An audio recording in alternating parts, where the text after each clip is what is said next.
Hey guys, and today Shorty and I are going to do AFL Q&A episode 6. 6 episodes down, mate, and hopefully plenty more to come. A stack of questions this week, which is cool. Yeah, definitely. We'll be pretty busy answering you guys' questions. Go with the first one, mate. It's all yours. Yeah, we'll kick off with the Supercoach one, mate. Yeah, go for it. I sort of answered it in the response to that because it was irrelevant by today, but yeah. Yeah, well, the question was from Gaming Enclave, was Supercoach related. Rockcliffe is currently 449k, with a break even of 80. Is it time to pounce on him, or do you wait another week? Well, I hope you pounced on him, mate, because I did, Tice did, and I think he scored about 120 odd, so... Yeah, he did. And, yeah, definitely there was a time to pounce. He won't get any lower than that, probably for years. Forever. Yeah, I mean, it was a freak thing that he scored a 0. Yeah. He was already injured with that lung, which affected his score, so... Absolutely. Bargain there, so nice. I hope you picked him up. I've got the second part of the question. As a Richmond fan, what plays do you think it's most important for us to sign in the off-season? A small forward, another midfielder to add depth, or a new backman, knowing Chapman will be gone soon, and we don't know where Rance is with his AFL career. Well, I think possibly a small forward wouldn't be the worst. I mean, Gordon and Lloyd are good, but I think you could possibly do better, maybe. But I think a key defensive backman, maybe the likes of Jake Lever come to mind. Pretty sure he's a defender for the Crows. So, yeah, you definitely want to have a look, an eye to the future with that one. So, yeah, I'd say key defender would be the next on the list because your guys' midfield's pretty good. Like, it runs pretty deep. Got plenty of tall stocks up forward. You know, you've got Rialt, Vickery and Griffiths, and they're all reasonably young. Yeah. So, I'll go with those. That's a fair call, mate. The third part, what has been the best trade to this period in the season? So, I went with Dane Beams. It's probably he or Griffin, but Beams would have to be leading the best and fairest, I would have to think, of the Lions. You'd have to say so. Had a great season so far, despite the fact they haven't been going fantastically, but he's held his head pretty high, and Griffin's had a couple of poorer games and a couple of injuries throughout, so... You found that out firsthand? Yes, by a Supercoach, but... Oh boy. Dane Beams, best trade of the year so far.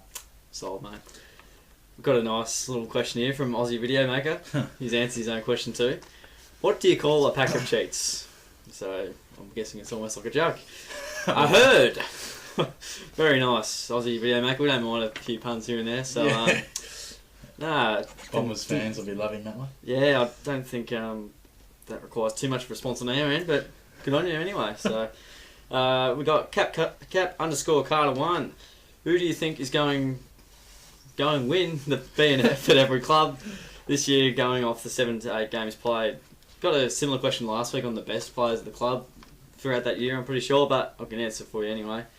And I'll just list them because there's so many. We've got Eddie Betts, he's been awesome. Dane Beams, Tommy Bell, Scott Pendlebury, Dyson Heppel, Nat Fife. Tied between Blitz and Selwood. Don't really know who's been better or worse. Michael Riscatelli for the Suns. Dylan Shield, Sam Mitchell, Tom McDonald, Goldstein, Robbie Gray, Alex Rance, David Armitage, Dan Hanbury, Josh Kennedy and Matt Prittis. For West Coast, a bit of a tie there. They've both been fantastic. The Dogs? Did you mention the Dogs? And the Dogs, I don't think I actually wrote it down for the Dogs, but you'd have to say the Bont would be right up there. Be up there. Yeah. Maybe Bob Murphy as well. Yeah, for sure. Yeah, then even write it down. So go for the next one, mate. Yeah, for sure, mate. Which we both were answering. Yeah, Mazzy Carts loves a bit of questions, so that's always good. Keep going, mate. Yeah. Has there ever been a Geelong player who you didn't like? Yeah, it's always tough. I mean, I'm not one to dislike or hate players sort of thing, but especially from my own club. But two that have been of the more frustrating side of things, which leads to you disliking their place in the team. It's Kane Tenace. Yeah, he showed a lot of promise early. Thought, hello, our top 10 pick looks good here. Yeah, pick 8. Pace, but he was an absolute dud. You know, he couldn't kick, basically. Couldn't kick over 30 metres, and his short kicks weren't that great either. No, they were the targets. Yeah, so he was hugely frustrating. And Mark Blake was the second one. Yeah, just don't like him, to be honest. So, how did you find his first 2 goals? Against Richmond? Yep, did you give it a care in the world? Yeah, I was actually up and about. I was at the game. I mean, it's hard to not get involved in that, but No, he doesn't keep much. So yeah. he had a go. He tried hard. It's always tough to see a bloke miss out in a grand final, but yeah, it was just a frustration at times. Yep. No. So Fair they're enough. my selections. Cool. I've gone. There's a couple of experienced old timers and absolute greats of the club in here, mate. Yeah, brace yourself. Brace yourself. Darren Milburn is in there.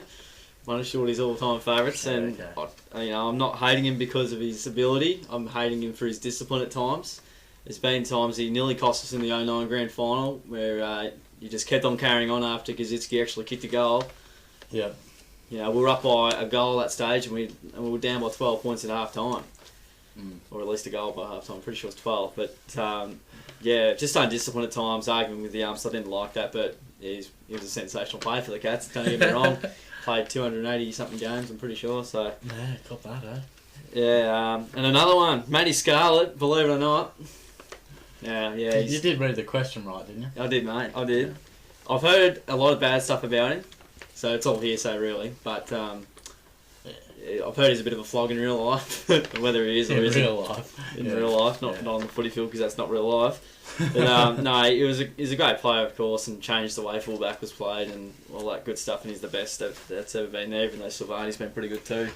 Don't see too many fullbacks kicking 200 goals, but handing out the wax today. Yeah, for the Cats, yeah, for sure. But no, I just admired him for what he could do. Henry Playfair was probably top of the list, I guess. It's the first time Playfair finds himself in the same list as those two. So. I don't think he's ever going to get in that list again. He was absolutely shocking at times, and I mean, yeah, people will often say a ridiculous argument like, "Oh, how many games did you have in the AFL career?" In your AFL career, it's like, "Oh, not an AFL player, but yeah." Playfair just was not clean. He was very untidy. Wasn't a great kick at goal and all that kind of stuff. And one moment that sticks out for me, and you know which moment it is, mate. Yeah. Round 21, 2007. He was a late inclusion for, I'm not sure who, but he was a late inclusion regardless. And the dying moments of the game where we're up, he gets a handball and he drops the ball after a really good tackle, I must admit, and then it spills out and there's a goal. Like, if that goes to another defender, like Enright, the Dom Cassisi goal, of course, that cost us the game. Yeah, but in hindsight, that maybe wasn't the worst loss for us to have at the time, but that's one moment that really sticks out. And I wasn't a big fan of Henry. The big forwards for the Cats over the last 10 years have been tough. Kingsley and McCarthy, a few others. Yeah, have been great. Great. A frustration, but there you go. That game leads me nicely into the next question, actually. Okay. Harold Mitch says, "What's the best match you've ever attended?"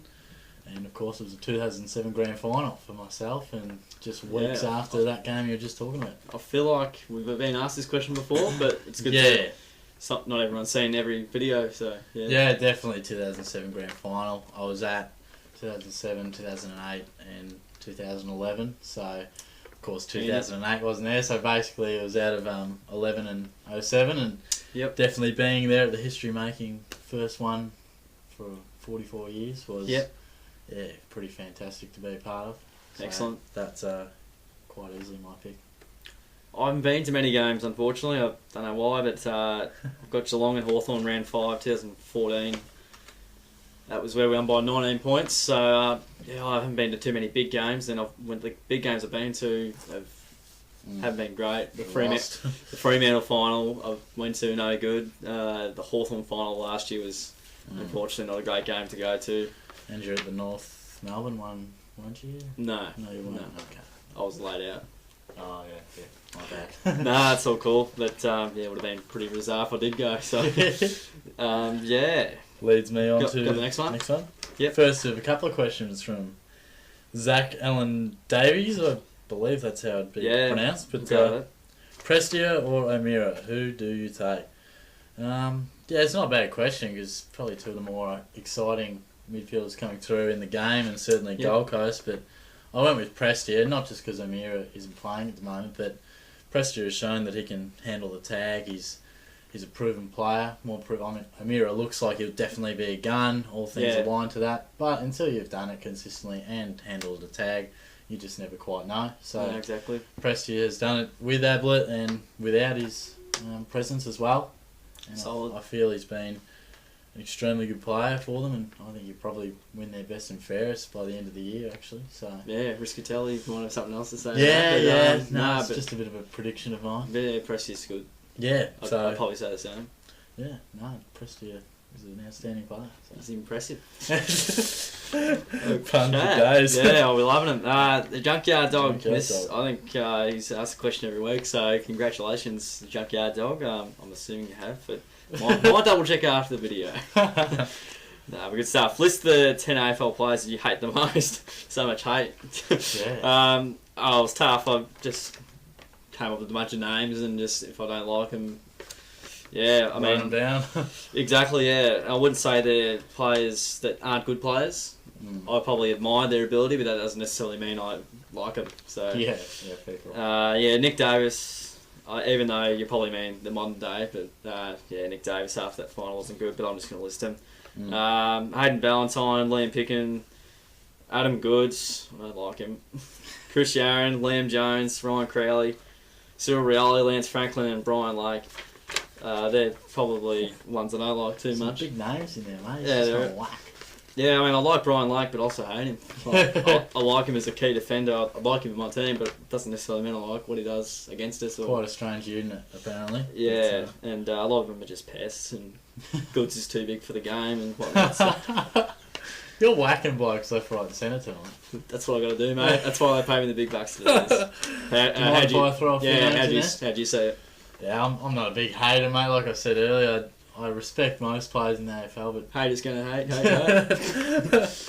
A few get under my skin and are similar names to Tice, but I went Ballantyne and Crowley, the pair from Fremantle. The just obvious. Frustrate me. Stephen Milne from one of the past just got under my skin. I liked watching him play, but when we played him, I just hated him. So I think he got underneath Josh Hunt's skin too a few times.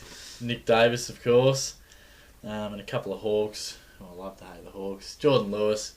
Become a really good player, but I used to love giving him a bit of flack at the game when he used to be just a bloke who went the man a bit and wasn't that good, but unfortunately he's both. Threw it in my face now because he's Jet. And Paul Piopolo, just dislike how good he is.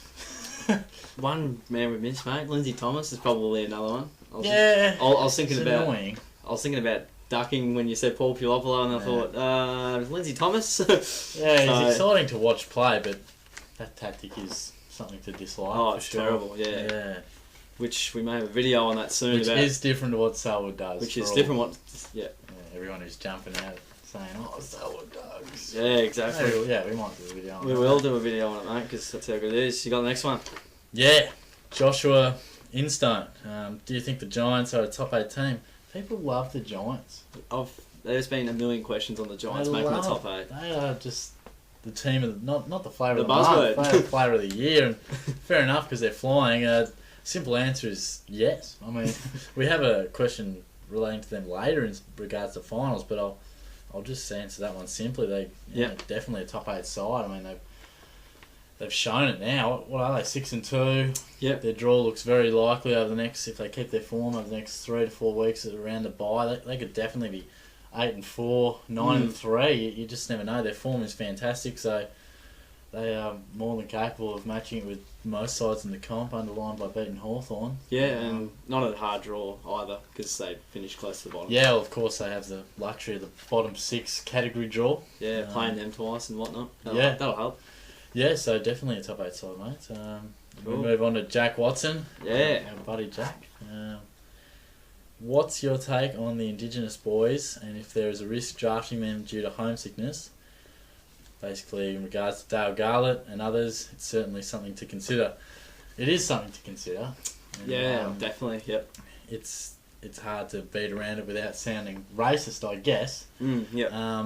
But I think it'd be most certainly proven that there can be a risk factor with them, and I think it's probably because of maybe the communities they come from. They're often smaller and less accustomed to maybe the spotlight and big city environment. Yeah, exactly. Yeah. Supposing coming to a big club like Hawthorn or Collingwood, they're often maybe closer to their roots at their homeland potentially. Yep. But I wouldn't.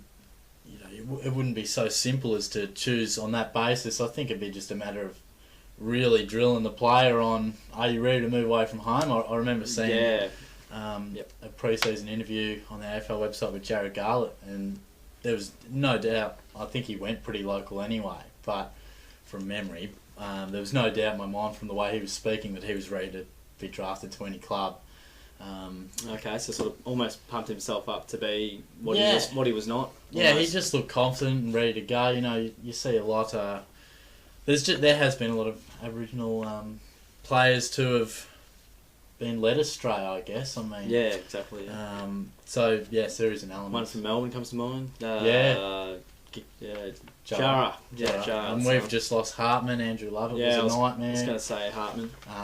Relton Roberts, I think was his name. Austin Wanamiri was another one for the D's who went home. Lumumba's had his issues. Yeah, there was a player from the Gold Coast earlier this year who left. His name leaves me astray, but look, certainly something to consider, Watson. Yeah, I reckon probably one of those things where you almost need to put more homework into them and sort of almost not like test them, but see if they're actually genuinely ready to take it to that level. I guess a personality test would almost. I mean, people can lie on those things, but you just have to see how committed they are to the cause, and I think you can generally get a good gauge on how committed they are to change and whether or not they'll be able to take it on with the big pressures of AFL life. Yeah, that's right, because it's a massive selection. You know, you've got that one selection, you might have to wait another 20. You've got to get it right, so you can't afford to be losing a player, no matter what spot on background. So, and then he also says, of the major free agents, what clubs do you think best suit them? Rance, Dangerfield, Sloane, Dixon. We'll both have a crack at this, but Sloane hasn't signed on yet. I don't believe so. No, I think he's. I think it's been talked about that he'll sign on soon. Yeah, I think so. Linked to St Kilda, but let's be honest, who wouldn't want to link with Sloane? But yeah, that's right. To kick it off with Sloane, I think his best suitor is Adelaide. Simply, there's no real benefit for him to go anywhere else, I don't think, especially if Dangerfield were to leave, which leads I'd be in huge trouble. Yeah, for sure, which leads me to him. I think his best suitor is Geelong. No bias there. I don't see why he wouldn't have signed by now, and his answers in public have been less than convincing in regards to trying to awkwardly dance around the fact that he wants to put it off. You're an expert on who's keen on signing on, and you're good at noticing whether or not.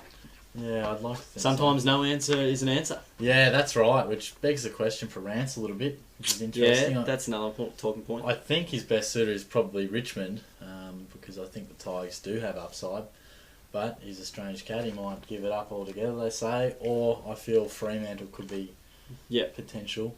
Back to WA. And Dixon, well, he hasn't been spoken about as much, but I think Brisbane has been floated because they needed a key forward and he's already up there, but I don't see why, unless there's something I haven't really been hearing and there's unrest about him. Yes, Gold Coast is struggling, but I think he should just stick it out. Him and Lynch up there should be a nice combo. He played a great game on the weekend. I don't see any reason he should be moving. Yeah, sometimes players move for some unknown reasons, and money is also a big factor. With Rancy, I reckon Brisbane's also another good suit. I'd imagine they have a fair bit in the salary cap. Yeah, true that. They haven't got much down back, unfortunately. So he'd be a great man to build the club around. Yeah. Down back anyway. Yeah, do you agree with the other ones pretty much? Do you think? Yeah, I think Sloane will stay, and I can't really see him outside of an Adelaide jumper. Dixon, he's been linked to Brisbane, or at least Watto yourself has been putting in the inbox that he's keen on Brisbane. I think it's Watson's the main speaker for it. And Tom Hawkins is coming to Brisbane as well. But, no, it's alright. It's good to create a bit of discussion, but I can't disagree with the rest. Dangerfield, I can't think of another team that needs a bulkish midfielder. No, Collingwood floated the name around, but Carlton, he wouldn't go to Carlton. Carlton probably needs someone else, but it's not going to happen. Yeah. No, thanks for the question, mate. Good stuff. We'll move on to sporting stuff. Yeah, you want to read that one out? Why not? What is your opinion on Shane Kirston's place in the team? This is divides opinion. It's like a loaded question. Yeah. Look, he played good on the weekend. I'll give him that, but that's probably his best footy that he's shown for his whole career. So I genuinely think he doesn't do enough most of the time. Yeah, his pressure acts and goals on the weekend were great against the worst team in the competition. Yeah, albeit there, but sometimes he just goes missing for periods of time, and he doesn't offer a great deal. And I mean, you've probably seen in the reviews how we talk about Kirsten v Walker. We want Walker over Kirsten because he can play that high half forward role if that's what Kirsten is actually doing. Sometimes I don't know what his role is, but yeah, he doesn't quite offer as much as we would like to, or as much as someone like Sam Blease or Josh Walker could offer if they were to take his spot. Yeah, I guess if you had to ask me that question Friday afternoon, I would have simply answered there isn't one. There isn't a place in the team for him. But, exactly. Yeah, to his credit, Friday was a decent game, and if he can produce that, well, that's where I think he lies. Is if he plays that role, plays it well, then he probably deserves a spot. Yeah, exactly. Sweet. Right. Enough on Shane. Yeah. Footy Collector, he's got a few questions here, and I haven't actually answered them all. Well, the 6 most exciting players. I guess Ollie Wines is up there. Can you think of a couple, mate? Oh, Cyril Rioli's exciting. I find Buddy Franklin pretty exciting. Adelaide up and running is tantalising. There are a few that come to mind. Exciting. Nat Fife's exciting. Yeah. He's damn good. Michael Walters is pretty exciting when he's on song, and I guess when Motlop's playing well. Yep. Motlop was terrible Friday night on a sour note there. So there's a couple of exciting players. Pick the best player in the back line, ruck, midfield and forward of the 2000s. Now I haven't even written down my answer here, mate, so I'll just go off the top of my head. Back line, I'd have to say Scarlett or Lake, one of those two. I feel like we had a video. Yeah, Who's the best key defender? Or I know we did key forward of the modern era. We disagreed there, mate, too. For the back line. That back line. Yeah, well, I'd say Lake or Scarlett, so tie between them if you want. Ruckman, probably Dean Cox.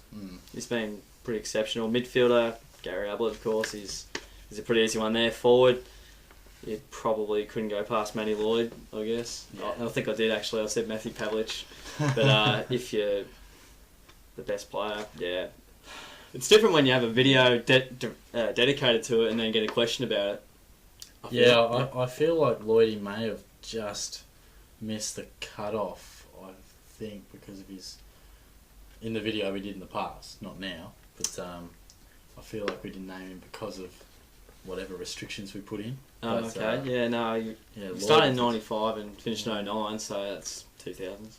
Oh, yeah, not disagreeing with this, but I feel like there was a reason maybe, but yeah. We'll have to rewatch it on video. Duck might be a chance too. Yeah. What's the highest score you've got in Supercoach this year? Yeah, Supercoach is fun. 2,208, so that was alright, I thought. Yeah, best round 2, surprising, was 2,282, so... Look at that, pretty happy with that. Mr. Wise guy got him. You got the next part of the yeah, question, mate? If GWS make the finals, how far will they go? While I've been pumping them up a lot, saying they'll make the finals, I feel they will, but it'd be a big ask to say that they could win multiple finals. Yeah. I guess whether they can win one or not will certainly regard or be based on the fact whether they can play at home or not. Yeah. I would doubt a young side in their first finals campaign with a stack of pressure and a long season behind them, they would be able to travel to Melbourne and pull off the goods. They're tough.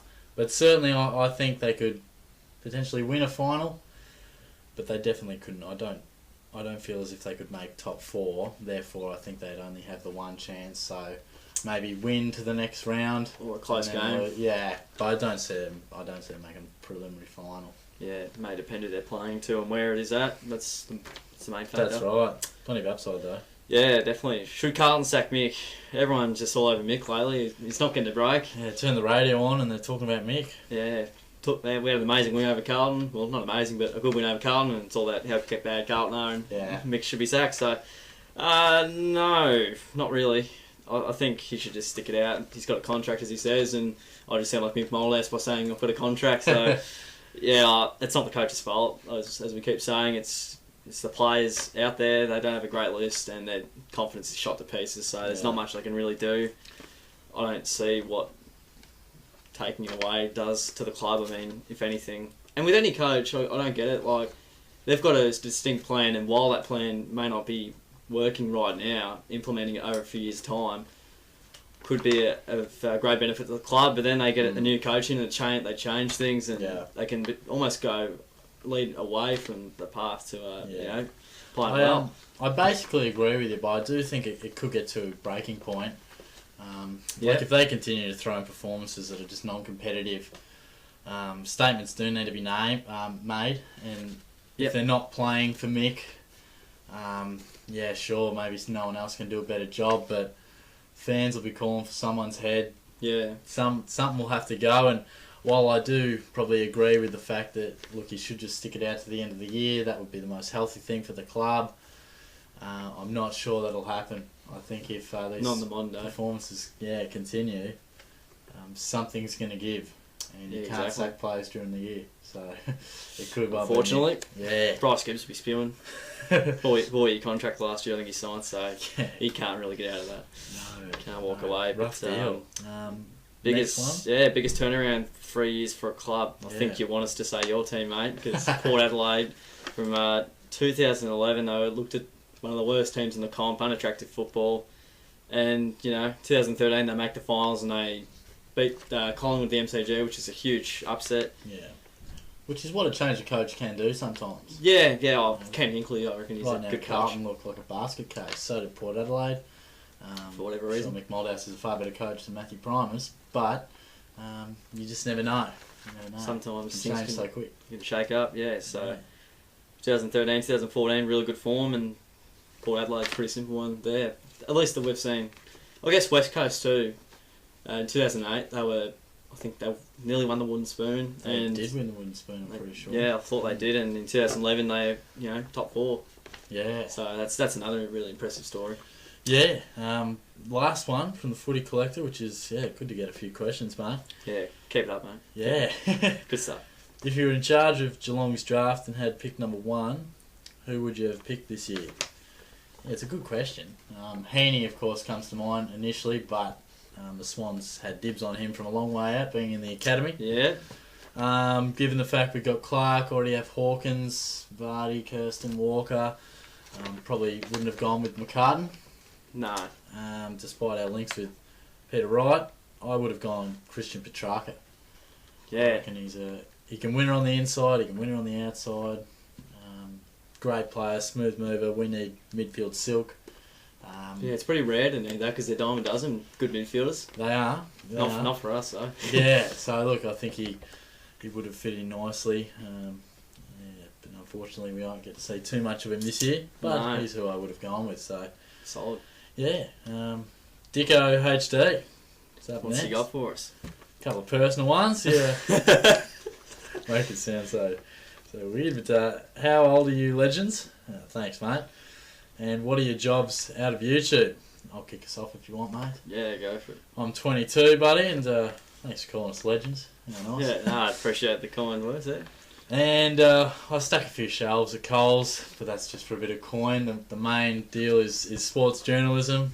Cover a bit of local footy. Bloody nice. I don't know how local you are to Geelong, if you are at all, but I cover the BFL local footy league, so buy the Addy and check me out if you want, mate. But that's my goal, and nice, mate. Yeah, the sports journalism sort of things. How about you, mate? Sweet, yeah. Well, I'm 20 and 21 this year, so great. I'm getting pretty old now.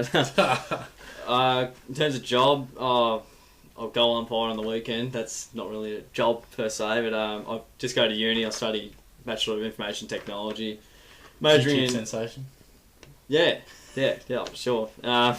Sometimes I do a few computer jobs here and there. So if someone has a problem with it, or needs something fixed, they sort of call me, kind of thing. And give yourself a plug, mate. Oh, I thought we were answering questions, not advertising. That's all right. Okay. No. Well, check out my eBay if we're trying. No, it's all right, mate. No, it's good. But what's stopping us from YouTube being our job?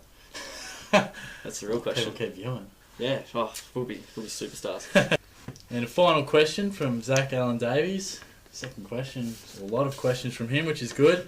And probably my favourite question of the lot, this one. I enjoy it. Yeah, it was good. I liked it. Yeah, I enjoy a question that makes you get on the laptop and really research it and get stuck into it. So, yes, look at the last 10 drafts and pick who should have been taken number 1 in retrospect. So we did this one together, and it was good fun. Pretty much came up with the same player. Interestingly, none of the number 1 picks, but I guess that's the reason for this question. Exactly. So we'll start with 2014, and it's basically asking who is the rising star at this point in time. Hard to go past Isaac Heaney, despite the fact he's not playing at the moment. He's leading the way, you would think. Yeah, he's doing very Point nicely. in time. In 2013, number one pick was Tommy Boyd. And looking back at it, Marcus Bontempelli certainly taken the competition by storm, and I think most would pick him as the way he's going at the moment. Yeah, he's been 2012, Lockie Whitfield was the pick, number one. Your man. And he's going fantastically. You can hardly knock him. He's awesome pick one. He's travelling beautifully, flying under the radar. Yeah, he got 41, I think, the other week. Yeah, he's going fantastically. So. Yeah, stats aside. Yeah, but we went with Ollie Wines. He's just a jet, isn't he? Yeah, he's really... Another one who's injured at the moment. I think he played against the Tigers. He did come back, Yeah. But he's been out for a few weeks, yeah. First games he's missed for a long time. Since he started his career. Yeah. I think he's debuted as an 18-year-old, sort of straight in, and I think he played 50-something games in a row, and so he missed the durability. Yeah, not bad at all, but no, I think you'd definitely take Wines. 2011, John O'Patton was pick one. But we had to scroll all the way down to 58 to find Lockie Neal, who I thought was the best. I think we had Devon Smith was thereabouts, and Brandon Ellis were pretty likely types. Yeah. But I don't think you can fault Lockie Neal. And, no, he's been sensational this year in particular. Yeah, even last year he was pretty decent, but broke this out last year has year. been he's really taken it to another level. He's your man too. Yes, he is. 2010, David Swallow was taken to pick one, but it's hard to argue with Dyson Heppel. Oh, he's been... I think pick 7 or 8, roughly. Yep. But yeah, he's taken himself to elite status already, you would have to say. And while David Swallow, if it wasn't for injuries, he would probably be pretty close. There were a couple in that draft that quite stood out. I can't really remember him at this point in time, but I think Dustin Martin was another who was right up there. I think he was that draft. I think that was 09. 09, was it? But Heppel was their pick there. Moving on to the 09. Oh yeah, you're right, it was Martin there. Yeah. Scully was pick one. There's a guy who causes controversy. Yeah, he had a good play on the weekend. We were watching the footy show this morning, and he ran from, I don't know, the back pocket to up forward and got a few handballs in there. His form at the moment is fine. Yeah. It's just 4 years late. Yeah, pretty much. But Nat Fyfe, I think you'd, in the old schoolyard pick right now, you'd pick him, and back then, if you had your choice again, you'd pick him. Yeah. And he was a steal at pick 20, I believe. So. Yep, correct. And another controversial pick one in 2008 was Jack Watts. Jack Watts. And we're still waiting. Scully's may have been late, but at least he's handed his paper in. Watts is still working away. So 7 years later. Yeah. So much talent, but it's just not happening at the moment. But one man who's delivering, once again, we went down to pick 44 here. And this is where we had the potential point of difference. Yeah. I went Rory Sloane. I love the way he plays. Just a raging bull. You can also do it on the outside, but I would have gone with him. But you had another name that you probably would have gone with. Yeah, I went with Steel Sidebottom, but again, I couldn't argue with Sloane either. And if I've had to choose between them with Supercoach, assuming they're both fit, even that's a tough one and indicative of how good they've been. I think, Sidebottom's probably so underrated, and Sloane probably gets a bit more, I guess, praise, if you like. So, marginal difference between the two. But I think it's a very tough one. Probably just went Sloane because Jake Collingwood. No bias. I genuinely went Sloane. Nah, but either both of them probably tied. Yeah, very, very close decision. 2007, Matty Cruiser, again, because of injury, we're waiting on his best form. But Paddy Dangerfield has delivered. I think he went to pick 10. I do agree with that one. Yeah, despite your want to hate Paddy Dangerfield, you just couldn't go past him. No, I couldn't. Outstanding player. I think I'd take him right now. And 06, Bryce Gibbs was pick one. My selection took me about 3 seconds for this one. It was Joel Selwood. I didn't even have to look at the draft. You didn't have to think about it. No, I remember the only reason he slipped to number 7 was because of his knee troubles prior to that, or I think during that under-18s carnival. Yeah, yep.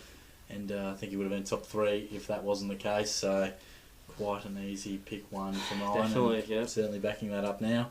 2005 was Mark Murphy. One of the best pick ones in recent times. His form has wavered as Carlton's has, and the tag has gone on to him, but his first 4 or 5 years was great.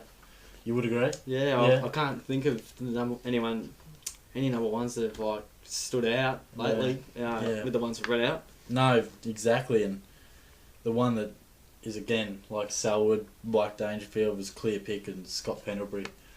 You look at that from 2010, Heppel, Fife, Sloane, Dangerfield, Selwood, Pendlebury.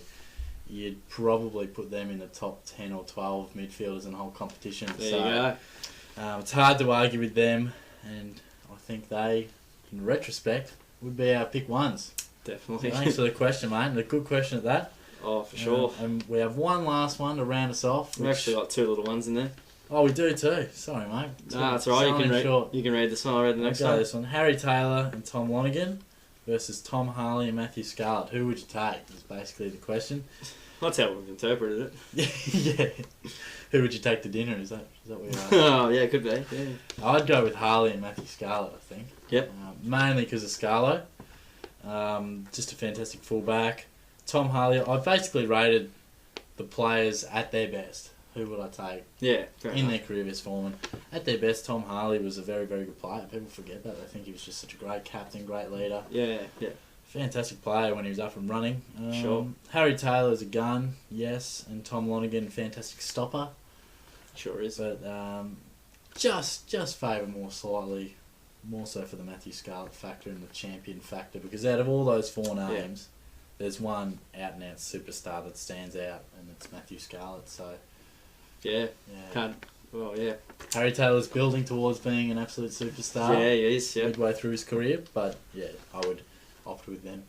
Cool. I've gone with Matty Scarlett and Tom Harley as well, I guess. Yeah, if I could pick out of the four, I'd say Matty Scarlett and Harry Taylor.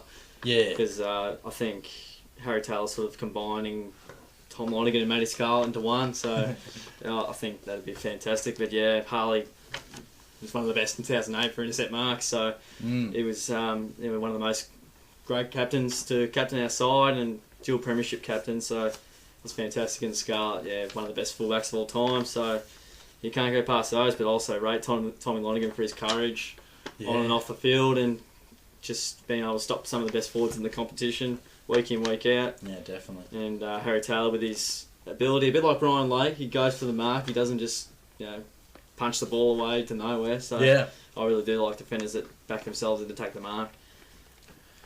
Now our final. Yeah, we've got a final question now. Keating, Voss, Ackermanis, Black, or Cox, Judd, Cousins, Kerr. What's the better starting four in the middle over the past 15 years?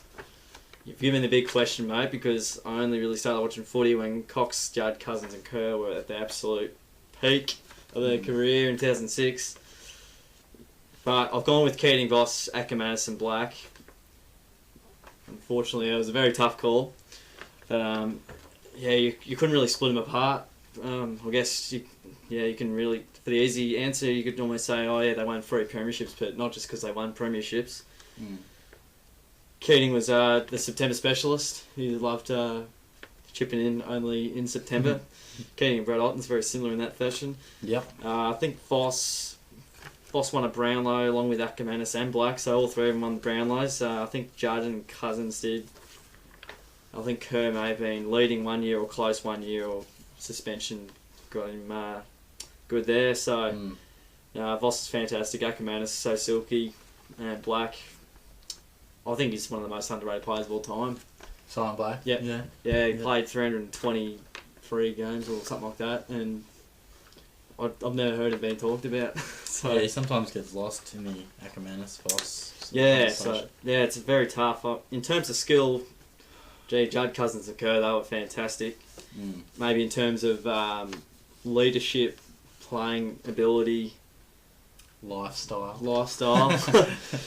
Yeah, I mean, Brisbane were very good, so it's a very tough question, and I'm stumbling for words, as you can tell. So, Otten, Zablett, Bartel, Corey is another handy one too, or the likes of Hodge, Lewis. Pick a ruckman, Hodge, Lewis, Mitchell. Yeah, so there's some fantastic midfielders over the last 10 or 15 years. Sydney have had their good midfielders as well. Yeah. But very, very tough question, mate, and I honestly haven't seen Brisbane in their peak. I've watched a few YouTube videos, but you don't get a gauge of it. Sort of looking in hindsight on the highlights rather than in the moment when the game's been played. So yeah, so true.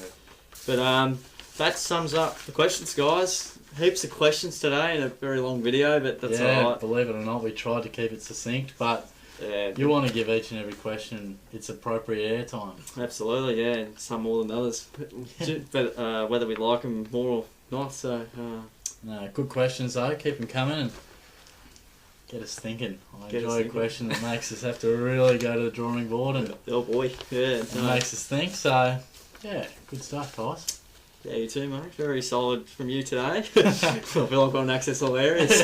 But we've got the tops to maybe match it. Yeah, the fashion is going up at the stake. Don't ask me why, but Yeah, you were wearing something. I thought, why not? looking fresh, mate. Nah, that's the way. You too. Yeah.